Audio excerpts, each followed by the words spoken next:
Subscribe कीजिए हमारे YouTube channel Islamic world को और इस बेल आइकन को दबाना ना भूलिए हर रोज नया इस्लामिक वीडियो देखने के लिए। शुक्रिया। दोस्तों, एक अरबी शख्स ने यानी कि एक सऊदी शेख ने भारत से एक खूबसूरत और जवान लड़की मंगवाई। वो उसके साथ में अपनी रातों को हसीन करना चाह रहा था, लेकिन फिर भारतीय लड़की ने उस अरबी शख्स के साथ में जो कुछ किया जानकर आपके भी होश उड़ जाएंगे, आप भी हैरान और परेशान रह जाओगे। इसलिए आज का यह वीडियो आप सभी के लिए बहुत ही ज्यादा खास है, आप इसको आखिर तक जरूर देखें और मेहरबानी करके इसे शेयर भी कर दें ताकि और भी लोगों के पास में यह वीडियो पहुंच जाए। तो चलिए दोस्तों शुरू करते हैं। दोस्तों, हैदराबाद के किसी इलाके में एक औरत थी जिसको अल्लाह ताला ने बहुत ही ज़्यादा खूबसूरत बनाया था। वो हुस्न की मलिका थी, पूरे भारत में उसके हुस्न के चर्चे थे। उससे मुलाकात करने के लिए लोग तरसते थे।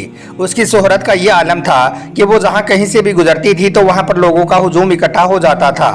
हम आपको बता दें कि इस लड़की का नाम सलमा था। हालांकि यह एक मुस्लिम घराने में पैदा जरूर हुई थी, मगर फिर यह गलत कामों में पड़ गई थी। यह गंदे और बेहुदा काम करने लगी थी। दुनियावी ऐशो इशरत और लालच में आकर यह एक फाहिशा औरत बन गई थी, यानी कि यह एक वेश्या औरत बन गई थी। इसके साथ में सिर्फ एक रात गुजारने के लिए लोग अपने घर बार तक को भेज देते थे। हैदराबाद के बड़े बड़े नवाब, बड़े बड़े रईसजादे अपनी महफिलों में इसे बुलाते और फिर इसे रुपयों से तोल देते। इस तरह से फिर इस औरत की दुनियावी ख्वाहिश बढ़ती गई। यह बड़ी बड़ी गाड़ियां, बड़े बड़े बंगले खरीदती गई और इस तरह से फिर उसकी शोहरत में इजाफा होता गया।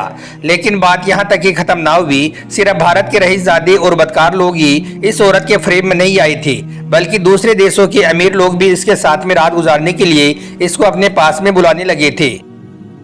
एक बार की बात है, सलमा को एक सऊदी शेख ने दावत भेजी जो बहुत ही बड़ा रईस और पैसों वाला था। उसकी रईसी को देखकर सलमा ने फौरन ही उसके पास में जाने के लिए हाँ कर दी और इस तरह से फिर जल्दी ही सलमा का सऊदी अरब का वीजा भी लग गया।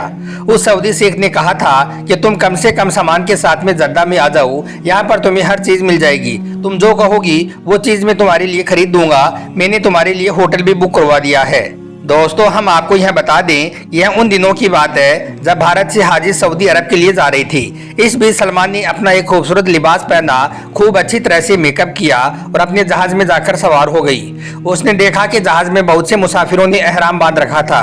वो सब अल्लाह के घर की जियारत के लिए जा रही थी, यानी कि हज करने के लिए जा रही थी। लेकिन सलमा तो अपने एक खास ग्राहक से मिलने के लिए जा रही थी। वो तो वहां पर बचलने का बाजार गर्म करने के लिए जा रही थी। जहाज में और सब लोग तो अपने गुनाहों की माफी मांगने के लिए जा रही थी, मगर सलमा तो एक बहुत बड़ा गुनाह करने के लिए जा रही थी। यह तो अपनी इज्जत को बेचने के लिए जा रही थी। खैर, सलमा जहाज में अपनी सीट पर जाकर बैठ गई। उसके पास वाली सीट पर एक खातून बैठी थी जो हज के सफर पर जा रही थी। कुछ देर तो सलमा अपने सामने रखी मैगजीन के साथ में खेलती रही। फिर उसने खाना खाया और अपनी आंखें बंद कर ली। कुछ ही देर में उसकी आंखें लग गई और फिर न जाने वो कब तक सोती रही। जब उसकी आंख खुली तो जहाज का पायलट ऐलान कर रहा था कि कुछ ही देर के बाद में हम लोग मिकात से गुजरेंगे, इसलिए जो मुसाफिर हज की नियत से जा रही हैं वो सब के सब अपने अपने एहराम बांध लें, क्योंकि इससे आगे एहराम के बगैर जाना जायज नहीं है। ऐलान के साथ ही मुसाफिरों में हलचल मच गई। वो सब जोर जोर से लब्बैक लब्बैक पढ़ने लगे, मतलब कि अल्लाह मैं हाजिर हूँ, तेरा कोई शरीक नहीं है, हर तारीफ अल्लाह तेरे लिए है। इस तरह फिर लब्बैक के नारों से जहाज गूंज उठा। सलमा ने जब यह देखा तो उसके जज्बात में भी हलचल मच गई। वो सोचने लगी कि मैं कहाँ जा रही हूँ, मैं किस जगह पर और क्यों जा रही हूँ, और यह सब लोग कहाँ पर जा रही हैं। सलमा यह सब बातें सोच रही थी कि इतने में किसी अनजानी ताकत ने उसे वहां से उठने पर मजबूर कर दिया, क्योंकि वो तो बन सवर कर और हर तरह का श्रृंगार करके आई थी। इसलिए फिर उसने अपने करीब बैठी औरत से कहा कि क्या तुम्हारे पास में कोई एक्स्ट्रा कपड़ा है। यह सुनकर वो औरत सलमा को हैरत से देखने लगी और फिर उसने सलमा के हाथ में एक जोड़ा थमा दिया। सलमा फौरन ही अपनी जगह से उठी और वॉशरूम की तरफ चली गई। वॉशरूम में जाकर उसने फौरन ही अपना मेकअप उतारा, अपने कपड़े बदले और फिर आकर अपनी सीट पर बैठ गई। इतने में ही मिकात आ गया और गुजर गया। अब सलमा भी एक नए हुलिये में थी। दोस्तों, फिर थोड़ी देर के बाद ही जहाज जद्दा एयरपोर्ट पर उतर गया। इतने में आवाज आई कि सलमा खातून से गुजारिश है कि वो मुसाफिरों में सबसे आगे आ जाए। सलमा के साथ में वीआईपी सलूक किया जा रहा था, क्योंकि उसका वो सऊदी ग्राहक बहुत ही ज्यादा अमीर तरीन शख्स था, इसलिए उसने पहले यह सब कुछ इंतजाम कर दिया था। इस वजह से फिर जहाज में सबसे पहले बाहर निकलने वाली सलमा ही थी। सलमा बाहर आई और फिर वो अपने इमिग्रेशन और कस्टम से फारिग होने के बाद उसने देखा कि उसके इस्तकबाल के लिए एक बहुत ही खूबसूरत और कीमती गाड़ी खड़ी है। इसके बाद सलमा गाड़ी में बैठी और गाड़ी का रुख होटल की तरफ हो गया। होटल में उसका कमरा पहले से बुक था, इसलिए वो अपने कमरे में आई और आते ही अपने बेड पर लेट गई। क्योंकि इतने लंबे सफर की वजह से अब उसे आराम की सख्त जरूरत थी, इसलिए वो आते ही सो गई। इसके बाद सलमा ने अपने ख्वाब में देखा कि एक शख्स है जो अपने दाएं हाथ में एक फानूस लिए खड़ा है और उस फानूस से नूर निकल रहा है और उस नूर से दूर दूर तक रोशनी फैली हुई है और उसके बाएं हाथ में आग का एक शोला है जिससे उसके जिस्म के कई हिस्सों को जलाया जा रहा है। यह देखकर सलमा हड़बड़ाकर उठ गई। वो बहुत डर गई थी क्योंकि वो ख्वाब भी इतना ज्यादा डरावना था। अब सलमा के सामने दो रास्ते थे, एक तो हिदायत का रास्ता और दूसरा जुल्मत का रास्ता। इसके बाद सलमा ने अपनी आंखें बंद की, अपनी पिछली जिंदगी पर गौर किया तो उसे अपने आप से घिन आने लगी। उसने इस बारे में बहुत सोचा, बहुत गौर व फिक्र किया, फिर उसने एक अजीब फैसला कर लिया। इसके बाद सलमा ने फौरन ही अपना सामान उठाया और वो अपने कमरे से बाहर निकल गई और उस होटल से बाहर आ गई। बाहर उसे एक टैक्सी वाला नजर आया। उसने फौरन ही टैक्सी ड्राइवर से कहा कि मुझे मक्का जाना है, मगर इससे पहले आप मुझे मिकात में ले चलो। हम आपको वह बता दें कि यह उन दिनों की बात है जब सऊदी अरब में हज पर जाने वालों के लिए कोई खास पाबंदियां नहीं हुआ करती थी। इसके बाद टैक्सी ड्राइवर सलमा को मिकात ले गया। उसने वहां पहुंचकर सबसे पहले गुस्ल किया और फिर वजू करके एहराम बांध लिया और हज की नियत कर ली। इसके बाद उसने लब्बैक की सदा बुलंद की और फिर टैक्सी में बैठकर मक्का में पहुंच गई। आज सलमा की जबान पर लब्बैक की सदाई जारी थी और उसकी आंखों से आंसुओं की नदियां बह रही थी। आज उसे ऐसा महसूस हो रहा था जैसे वो जन्नत में आ गई हो। इस कदर उसे आज रूहानी सुकून महसूस हो रहा था। आज वो दुनियावी ऐशो इशरत और लालच को पूरी तरह से भुला बैठी थी। इसके बाद सलमा खाने काबा में दाखिल हुई। उसने खाने काबा का तवाफ किया, यानी कि काबा के साथ चक्कर लगाए और फिर अल्लाह से सच्ची तौबा करने लगी और कहने लगी, या अल्लाह मुझे माफ़ कर दे, या अल्लाह मुझे गुनाहों के कीचड़ से निकाल दे। इसके बाद सलमा अपनी आंखों में आंसू लिए मुकाम इब्राहिमी पर पहुंची और वहां पर 2 रकात नफिल नमाज पढ़ी। इसके बाद उसने जमजम का पानी पिया। जमजम का पानी पीकर उसे ऐसा लगा जैसे आज उसकी तमाम रूहानी और जिस्मानी बीमारियां खत्म हो गई हों। इसके बाद सलमान ने अपना रुख सफ़ा मरवा की तरफ किया। वहां पर जाकर उसने सफ़ा मरवा के चक्कर लगाने शुरू कर दिए। इसी बीच सलमा जब अपने छठे चक्कर में थी तो अचानक ही उसकी नज़र अब्दुल अजीज पर चली गई। ये वही अब्दुल अजीज था जिसका एक बार उसने कहीं दूर ट्रांसफ़र करवा दिया था। क्योंकि एक दफ़ा सलमा किसी मंत्री संतरी से मिलने के लिए गई थी तो रास्ते में इस अब्दुल अजीज ने उसे रोक लिया था, यानी कि इसे अंदर नहीं जाने दिया था।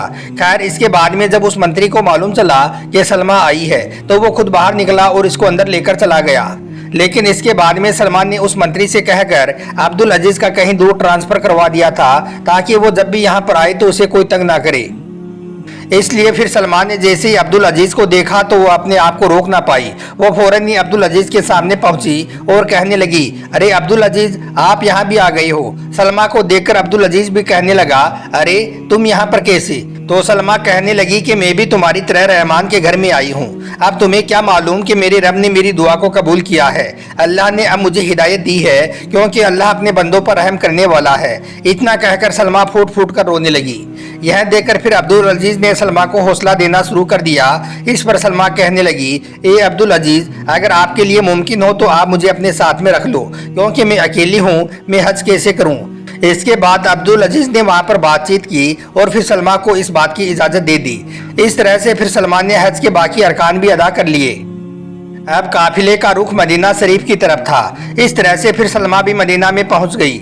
अब्दुल अजीज ने देखा कि सलमा का अंदाज बिल्कुल बदल गया है, उसका मिजाज पूरी तरह से बदल गया है क्योंकि हज ने सलमा पर बहुत गहरा असर डाल दिया था। सलमा अब अल्लाह की एक नेक बंदी बन गई थी। यह देखकर अब्दुल अजीज भी बड़ा खुश हुआ। इसके बाद सलमान ने अब्दुल अजीज को अपना सारा वाकया सुना दिया कि वो किस मकसद से सऊदी अरब में आई थी और फिर उसके साथ में क्या क्या हुआ है। इसके साथ ही सलमान ने अब्दुल अजीज को यह भी बताया कि उसके पास भारत में बहुत सारी दौलत है जो उसने गलत कामों से कमाई है। अब वो चाहती है कि उस दौलत को वो अच्छे कामों में लगा दे। इसके साथ ही सलमा सुबह सुबह कर रोने लगी और कहने लगी, शायद अल्लाह मेरी बख्शीश फरमा दे। इसके बाद सलमान ने अब्दुल अजीज से कहा कि क्या आप मेरी कुछ मदद कर सकती हो। तो इस पर अब्दुल अजीज ने कहा कि हाँ, मगर एक शर्त है। सलमान ने पूछा कि वो क्या शर्त है। तो अब्दुल अजीज कहने लगा कि अगर तुम हमेशा हमेशा के लिए मेरी दामन से बन जाओ तो, यह सुनकर सलमा ने लम्हा भर सोचा और फिर कहने लगी, हाँ अब्दुल अजीज, मैं आपको अपने शोहर के तौर पर कबूल करती हूँ। इसके बाद यह दोनों भारत आ गई और यहाँ पर आने के बाद में दोनों ने निकाह कर लिया। इस तरह से फिर अब्दुल अजीज ने सलमा को अपनी इज्जत बना लिया। इसके बाद सलमा की कमाई हुई तमाम हराम दौलत को गरीब लोगों पर खर्च कर दिया गया। दोस्तों याद रखें, जब अल्लाह ताला किसी को हिदायत देना चाहता है तो इसी तरह से देता है। अल्लाह फिर उस बंदे को गुमराही के रास्ते से निकालकर सिरातुल मुस्तकीम के रास्ते पर चला देता है। इंसान सिर्फ एक कदम अल्लाह की तरफ बढ़ाकर तो देखी, फिर अल्लाह उसकी तरफ 40 कदम बढ़ाकर उसका इस्तकबाल करता है। अल्लाह ताला से दुआ है कि अल्लाह पाक हम सबको भी गुमराही के रास्ते से हटाकर नेक और सीधे रास्ते पर चलाए। आमीन, अल्लाहुम्मा आमीन। एक बार आप भी कमेंट बॉक्स में आमीन जरूर लिख दें। आपका वीडियो देखने के लिए बहुत बहुत शुक्रिया।